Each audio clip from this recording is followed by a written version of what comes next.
Hi class, it's week 6 of digital learning. You are doing a fantastic job. Keep it up. All right, this week in phonics, we are going to be talking about word endings. We're going to be talking about the word ending ed, which has 3 sounds. Remember, ed, d, and t, the T sound. We're going to be talking about and est, our comparative word endings. We're going to be using the word ending for s and ing.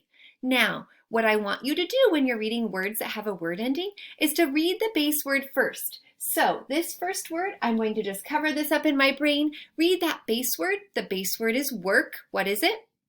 Add my word ending, ing, and then read the whole word. Ready? Word, working. Now you're going to do this all in your brain, so it'll be really, really fast. I just wanted to show you what that would look like if I were to use the strategy of covering up that word ending. I'm going to do the same thing here. So in my brain, I'm going to cover that up, read this base word, and then put it together. Ready? In my brain, I'm thinking tall, taller. Good job. Now I want you to do this one all by yourself. Ready? Word. Good job. Walls. Let's do this one.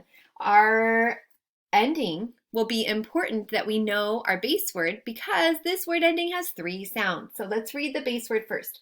Call. Okay. Would I call t, call d, or call ed? I would call d. So ed is going to say the d sound.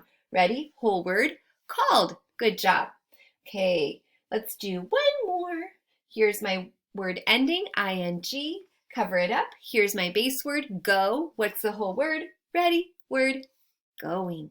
All right, you're going to see this exact same page for your lines of print today. Please practice these sounds and words out loud, and then you're going to read a story, a fluency passage. Please see if you can read it 3 times to practice your reading fluency.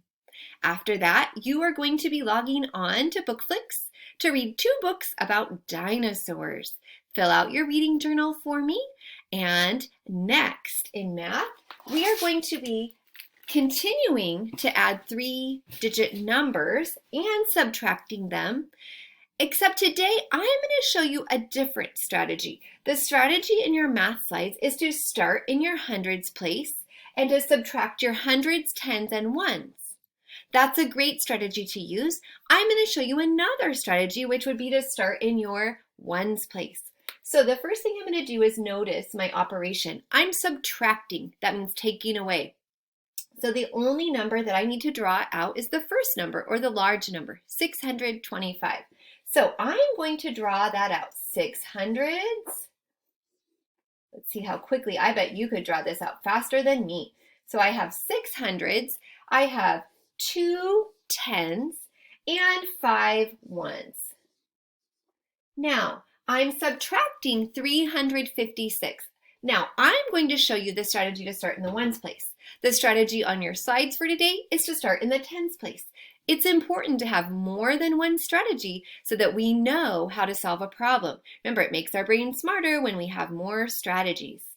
Okay, 356 has 6 ones. So I'm going to subtract 6 ones. Uh-oh, we don't have 6 ones.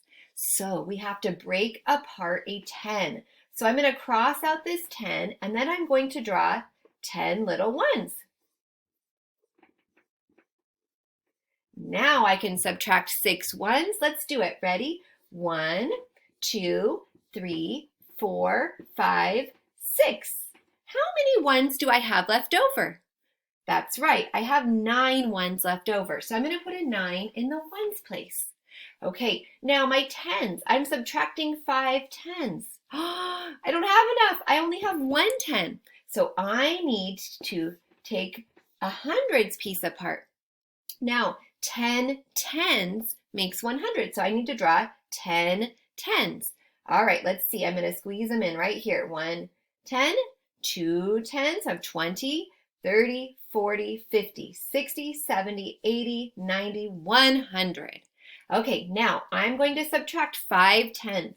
Here's 1 10, 2 tens, 3 tens, 4 tens, 5 tens. Now let's count and see how many tens we have left.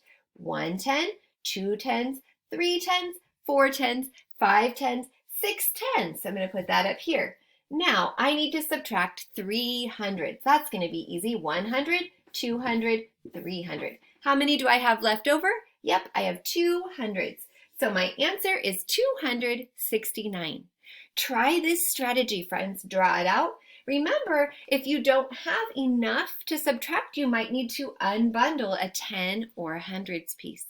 Your brains are growing so much smarter. I'm noticing on your assignments that your math brains are getting stronger and you're doing great work.